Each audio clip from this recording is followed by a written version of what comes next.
குருவிற்கெல்லாம் குருன்னு சொல்லக்கூடிய, அதாவது தேவர்கள் எல்லாருக்கும் குருவாக விளங்கக்கூடிய குரு பகவானை ராசி அதிபதியாக கொண்ட தனுஷ் ராசிக்கு வணக்கங்க. இப்போ தலைப்பை பார்த்திருப்பீங்க. தனுஷ் ராசியை பொறுத்த வரைக்கும் தலைக்கு மேல சுத்தக்கூடிய கத்தியா நிறைய விஷயங்கள் நடந்துருச்சு. தலை தப்புமாங்கிற அளவுக்கெல்லாம் பாதிக்கப்பட்டுட்டோம். இப்போ தனுஷ் ராசிக்கு செவ்வாய் பயிற்சியும் வந்திருக்கு. இந்த காலகட்டம்ங்கிறது தனுஷ் ராசியை வச்சு செய்ய போறாரு செவ்வாய் பகவான். ஆனா நான் இருக்கும்போது எப்படிப்பா என் ஆளு மேல கை வைப்பேன்னு சொல்லக்கூடிய அளவுக்கு உங்களுடைய அதிபதி குரு பகவான் செவ்வாய் பகவான் தரக்கூடிய ஆபத்துகள் எல்லாத்தையும் அதிர்ஷ்டமாக கொட்ட போறாருங்க. அதே நேரத்தில் ஒரு சில விஷயங்கள் நமக்கு தலை தப்புமாங்கிற அளவுக்கெல்லாம் நடக்கும். ஸோ உஷாரா இருந்துக்கோங்க. இப்போ தனுஷ் ராசிக்காரங்க என்ன யோசிப்பீங்கன்னா, அட போமா நீ, அதுக்கு நீ சொல்லாமலேயே இருக்கலாம், ஏதாவது நல்லது இருந்தா சொன்னா பரவாயில்ல, இப்படி ஆபத்துங்கிறையே அப்படின்னு சொன்ன இல்லையா, இப்ப அதிர்ஷ்டம்னு சொன்ன இல்லைங்களா, இந்த ஆபத்தை எப்படி நீங்க கையாளலாம், அதோட குரு பகவான் உங்களுக்கு எந்த மாதிரி அதிர்ஷ்டத்தை கொடுக்க போறார், கெட்டதை எப்படி விழுக்கணும், நல்லதை எப்படி தூக்கி பிடிக்கணும், இதுதான் நீங்க தெரிஞ்சுக்க கூடிய விஷயமா இருக்கு. சோ அந்த வகையில இந்த ஜூன் மாதத்துல செவ்வாய் பகவான் கடக ராசியிலிருந்து சிம்ம ராசிக்கு பயிற்சி ஆகிட்டாருங்க.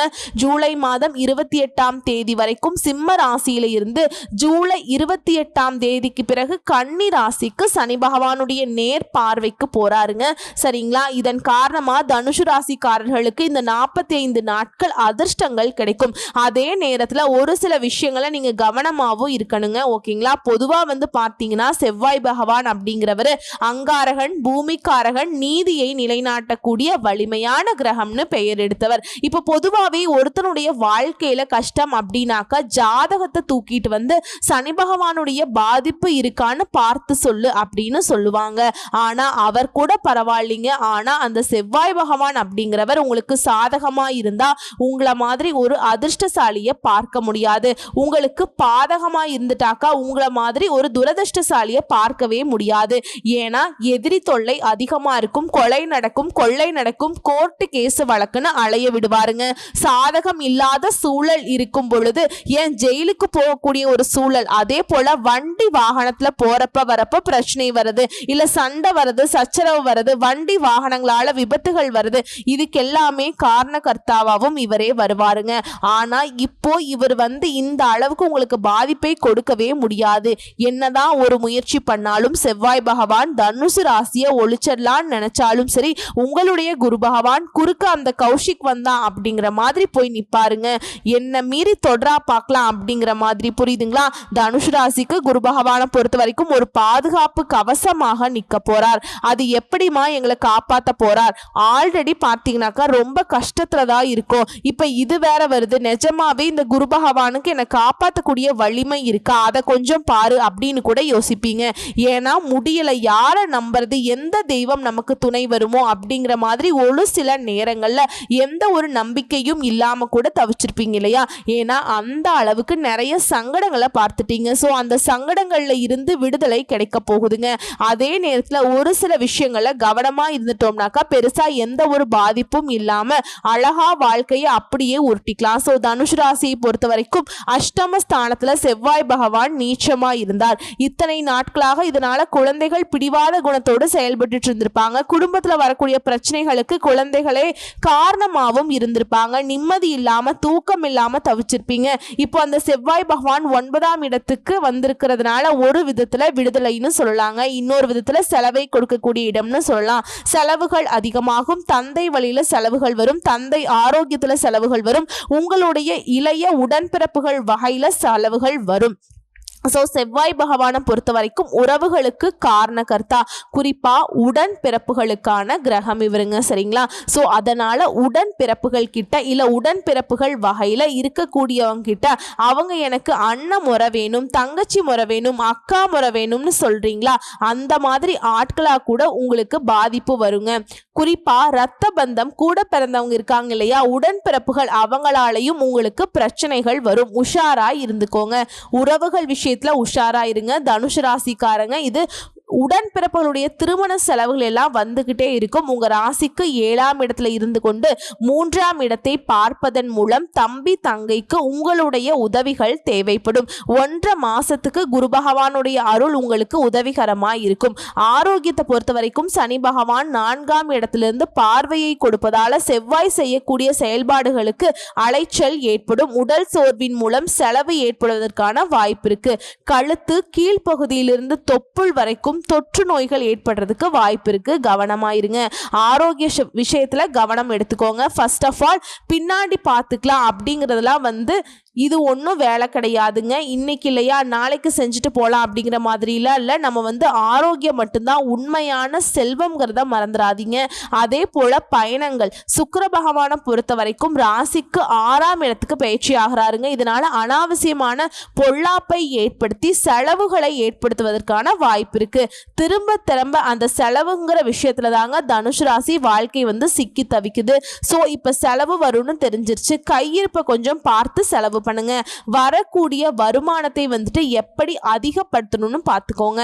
தேவையான செலவா தேவையில்லாத செலவா உறவுகள் கிட்ட நம்ம எப்படி நடந்துக்கணும் எல்லாத்தையும் பார்த்தீங்கன்னா திட்டமிட்டு செயல்பட்டா கையை கடிக்காம கடன் வாங்காம அப்படி தப்பிடிச்சிடலாம். அடுத்ததா செவ்வாயும் 12ஆம் இடத்தை பார்க்கிறார். சுக்கிரனும் 12ஆம் இடத்தை பார்க்கிறார். வேலை விஷயங்கள் பதவி உயர்வு தொடர்பான விஷயங்களுக்காக கடல் கடந்து நீங்க பயணம் போறதுக்கு வாய்ப்பு இருக்கு. அடுத்து அலைச்சல்னு பார்த்தோம்னா நல்ல நண்பர்கள் கிடைப்பாங்க. குருவும் சனியும் சாதகமா செயல்படுவாங்க. தனுஷ் ராசிக்கு சனி பகவான் எதிரியாகவே இருந்தாலும் உங்களுக்கு சாதகமான பலன்களை கொடுப்பாருங்க. சோ ஜூன் 6ஆம் தேதியிலிருந்து ஜூலை 28ஆம் தேதி வரைக்கும் அலைச்சல் ஏற்படும் மாதமாதான் இருக்கு. இருந்தாலும் வெளிநாட்டுக்கு செல்லக்கூடிய யோகம் இருக்கு. இளமையினால ரொம்ப வருஷத்துக்கு முன்னாடியே பார்த்தீங்கன்னாக்கா வெளிநாட்டுக்கு வந்துட்டேன், திரும்பவும் இந்தியாவுக்கு போகணும்னு ஆசையா இருக்கு, சொந்த தாய்நாட்டுக்கு போகணும்னு ஆசையா இருக்குன்னு சொல்லி நினைச்சிட்டு இருக்கவங்களுக்கு அதற்கான வாய்ப்புகளும் அமையுங்க. சோ வெளிநாட்டு யோகம் இருக்கு. ஆனா எதை செஞ்சாலும் தனுஷ் ராசி பொறுமையை கடைபிடிக்கணும். அதே போல அப்பா வழி சொத்து சம்பந்தமான செலவுகள் ஏற்படுறதற்கு வாய்ப்பு இருக்கு. ஆக்கிரமிப்பு சொத்துக்களை மீட்டு தந்தை கிட்ட ஒப்படைப்பதற்கு அதற்கான வழக்கு செலவு இந்த மாதிரி ஏதாவது ஒரு வகையில செலவுங்கிறது திரும்ப வரும். ஏகப்பட்ட குழப்பங்கள் உண்டாகும். எதிரிகள் சார்ந்த தொல்லைகள் அதிகமாகும். ஜூலை 26ஆம் தேதிக்கு பிறகு சுக்கிரன் உங்களுடைய சப்தமஸ்தானத்துக்கு குருவோட இணைவதனால நண்பர்களால சில மாற்றங்களை ஏற்படுத்துவாங்க. அதுவரைக்கும் பொறுமையாக இருக்கிறது நல்லது. இன்னும் சொல்ல போனா நிறைய வீண் விரயங்கள் ஆகுங்க. தந்தை வழி உறவுகளோட மோதல் போக்கை கடைபிடிக்கும் சூழல் இருக்கிறதுனால உங்களுக்கு வீண் விரயங்கள் ஏற்படுறதுக்கு வாய்ப்பு இருக்கு. தாய் தந்தையுடைய ஆரோக்கியத்துல செலவு ஏற்படும். தந்தை வழி சொத்துக்களால செலவு ஏற்படும். வேலை சம்பந்தமா வெளியூருக்கு சென்று அதற்காக செலவு ஏற்படும். நான் வெளியூரும் போல வெளிநாட்டுக்கும் போகலாமா, ஆனா உள்ளூர்லயே இருந்து கூட சில அலைச்சல்களை நீங்க சந்திக்க வேண்டிய சூழல் தான் இருக்குங்க. ஆனா இதை தாண்டி தனுஷ் ராசிக்கு எந்த இடத்துலையுமே மதிப்பு மரியாதை குறையறதுக்கு வாய்ப்பே கிடையாது. உங்களுடைய மூத்த உடன்பிறப்புகள் உதவிகரமா செயல்படுவாங்க. ஆனா அவங்களுடைய உதவியை நம்பிக்கிட்டே இருக்க முடியாது. சோ தனுஷுக்கு நான் என்ன சொல்ல வரேன்னா செலவு வரும், பார்த்து செலவு பண்ணுங்க. யாரையும் நம்பாதீங்க. பண விஷயத்துல கராரா இருங்க. முடிஞ்ச அளவுக்கு திட்டமிட்டு செயல்படுங்க. செயல்படுத்துறதுக்கு முன்னாடி இது சரி வருமா சரி வராதா அப்படிங்கிற மாதிரி பார்த்துக்கோங்க. பயணங்கள் போகக்கூடிய விஷயத்தையெல்லாம் கண்டிப்பா நம்ம போனா அந்த வேலை நடக்குமா இல்லையா, இன்னைக்கு இல்லையா நாளைக்கு பார்த்துக்கலாம், அந்த மாதிரி ஒரு புரிதல் இருக்கணும், முன்னெச்சரிக்கை இருக்கணும், விழிப்புணர்வோட தான் தனுஷ் ராசி செயல்படணும். ஆல்ரெடி நீங்க அப்படிதான் இலக்குகள் வைத்து திட்டமிட்டு செயல்படக்கூடியவங்க தான். இருந்தாலும் இந்த காலகட்டத்தில் செவ்வாய் பகவான் உங்களுக்கு குழப்பத்தை ஏற்படுத்திக்கிட்டே இருப்பாருங்க. பிரச்சனை மேல பிரச்சனை கொடுப்பாருங்க. நமக்கே மண்டை குழம்பிடும். அட விடுங்கடா அப்படிங்கிற மாதிரி இருக்குங்க. சரிங்களா, அந்த மாதிரி சூழல் தான் ஆல்ரெடி இருக்கீங்க. மேலும் மேலும் எந்த ஒரு பிரச்சனையும் உங்களுக்கு வரக்கூடாதுன்னு நினைச்சா கொஞ்சம் உஷாரா இருந்துக்கோங்க. இதோட குடும்பத்தை பொறுத்த வரைக்கும் கோபம் இல்லாம இருக்கணுங்க. அடுத்தவங்க விஷயத்த நீங்க தலையிடவே கூடாது. குடும்ப விஷயத்துல மத்தவங்களுடைய தலையீடு இல்லாமலேயே நீங்க பாத்துக்கணும். கணவன் மனைவிக்கிடையே சண்டை சச்சரவு இதெல்லாம் வேணாம். வெள்ளக்கொடிய எடுத்துக்கிட்டு உட்கார்ந்துக்கோங்க. இல்ல வெள்ளக்கொடியை பாத்தீங்கன்னாக்கா மூஞ்சியில போத்திக்கோங்க. தோல் சார்ந்த பிரச்சனை பிரச்சனைகள்ல மிகுந்த கவனமா இருக்கணும். கால்சியம், விட்டமின் குறைபாடு, மூட்டு வலி, கைகால் வலி, இருமல் இந்த மாதிரி பிரச்சனைகள் வர்றதுக்கு அதீத வாய்ப்புகள் இருக்கு. அப்படி ஏதாவது இருக்குனாக்கா உடனடியா போயிட்டு மருத்துவர்கிட்ட சிகிச்சை எடுத்துக்கிறது நல்லது. அதே போல தெய்வ வழிபாடு செய்யறது, பசுமாட்டுக்கு உணவளிக்கிறது, இதெல்லாம் உங்களுக்கு அற்புதத்தை ஏற்படுத்தும். கோபத்தை மட்டும் தவிர்த்துட்டீங்க அப்படின்னா நடக்கிறது எல்லாமே ஓரளவுக்கு சாதகமா நடக்கும். மற்றபடி அனைத்து விஷயங்களும் நன்மையை கொடுக்கும், அனுகூலத்தை ஏற்படுத்தும். நல்ல தொழில், உத்தியோகம், வியாபாரத்துல ஏற்றம், பெரிய முன்னேற்றம் ஏற்படக்கூடிய காலகட்டமா நீங்க அதை எப்படி கையாளுறீங்க அப்படிங்கிற விஷயத்துல தான் இருக்குங்க. ஆனா இதற்கும் வாய்ப்பு இருக்கு, அதற்கும் வாய்ப்பு இருக்கு. அதாவது மதில் மேல் இருக்கக்கூடிய பூனை மாதிரி இந்த செவ்வாய் பயிற்சிங்கிறது நீங்க திட்டமிட்டு செயல்பட்டுட்டா, நீங்க முயற்சி பண்ணீங்கன்னா, அது ஒரு 8 வச்சீங்கன்னா குரு பகவானுடைய அருள் ஆசினால நீங்க 10 8 நடக்க முடியுங்க.